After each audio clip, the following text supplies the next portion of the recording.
chemical reactions and equations. Before starting this topic, we will first see what is meant by elements and the compounds. In last standard, we seen some reactions. Suppose Na is a one element called as a sodium. Another element, see here, chlorine.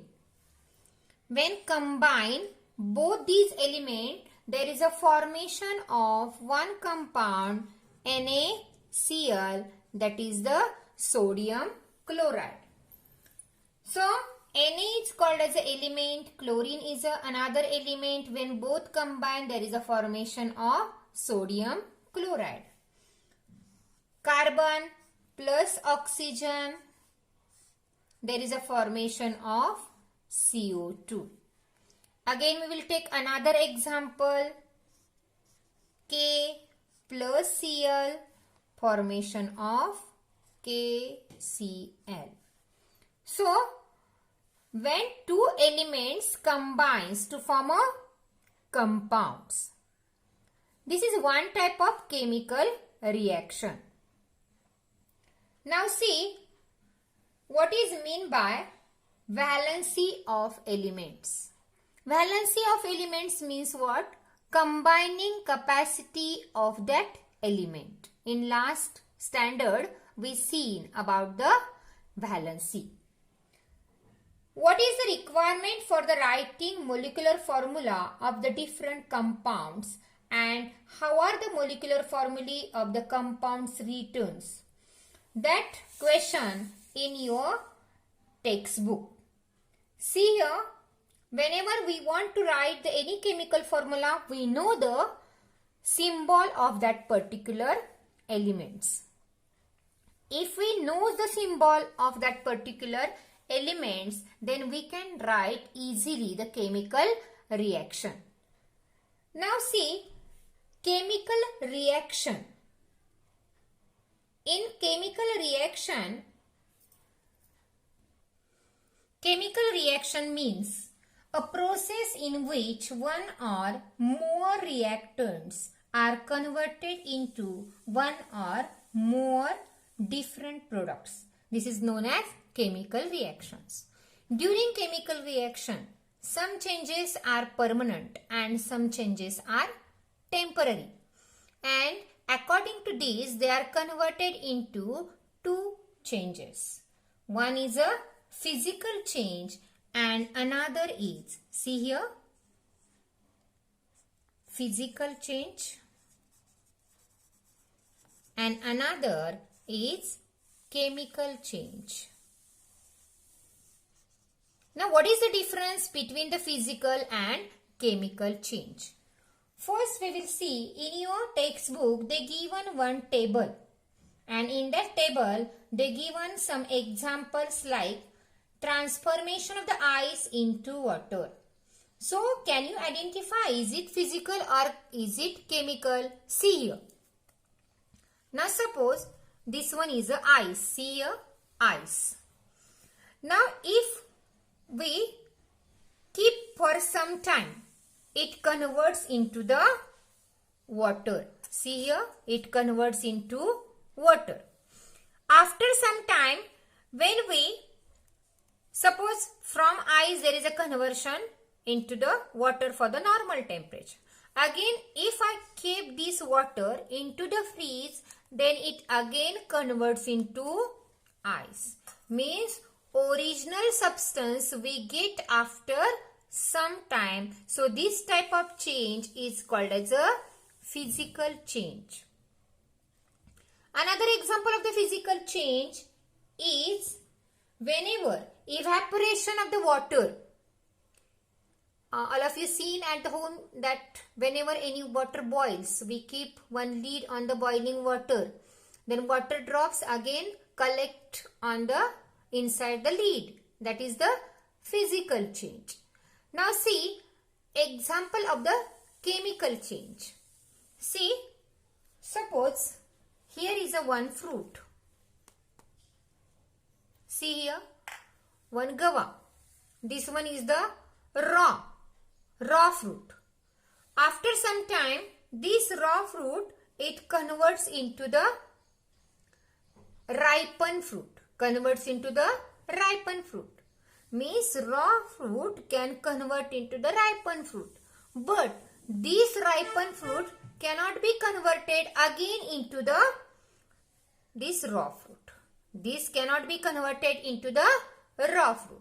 So, this type of change is a permanent change. We cannot get original substance again like the physical change. So, that is the major difference between the physical change and the chemical change. So many examples are there of the chemical changes. Ripening of the fruit, milk turn into the curd. See, whenever the milk turning into the curd. See here, milk into curd. We cannot get again from the curd into milk. See, this reaction is not happens here. This will be happen, but these reactions cannot happen. So this is a chemical change example. Now in your table, you fill that table according to the physical and chemical change in your textbook. Now another activity is given on your textbook, page number 30 and 31, that I am explaining now. In page number 31, see here they given one activity that take a spoonful of limestone powder in an evaporating dish. Heat it strongly on a high blue flame. What will be the happen? See here, CaCO3, calcium carbonate. If we heat it strongly to the calcium carbonate, we get CaO plus CO2. Means here one gas is released, that is the CO2. This one is a chemical type of change. Second activity they given, add zinc dust powder into the copper sulfate. And what will be happen? All of you know zinc means what? Zn. Copper sulfate means formula of the copper sulfate is CuSO4. When they combine, they form zinc sulfate and copper plus heat. See here, there is a combination of zinc and sulfate, and so zinc sulfate will be formed. Now the third activity is add potassium chromate to the barium sulfate solution. Potassium chromate, formula of the potassium chromate is K2Cr O4 plus barium sulfate BaSO4.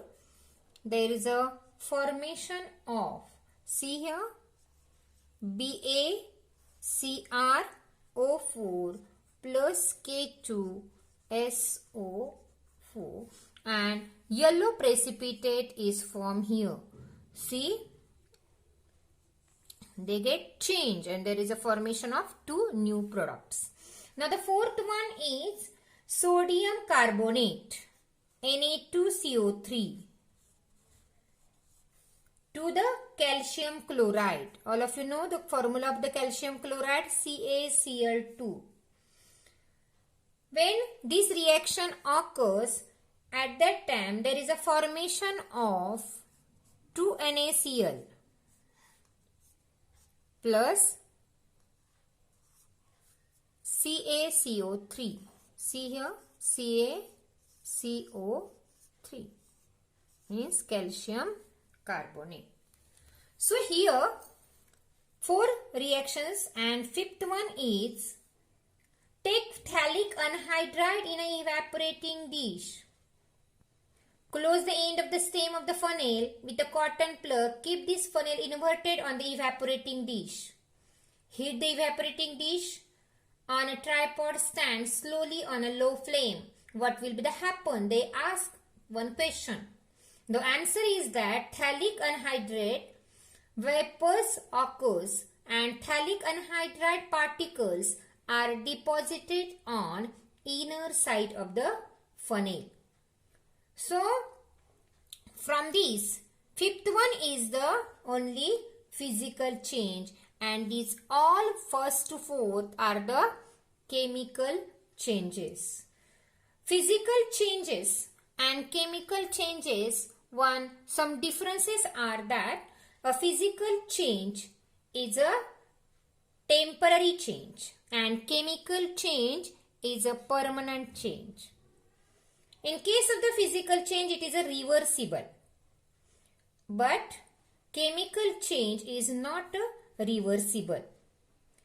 We seen some examples here and some reactions today, and we completed here physical and chemical change. Okay.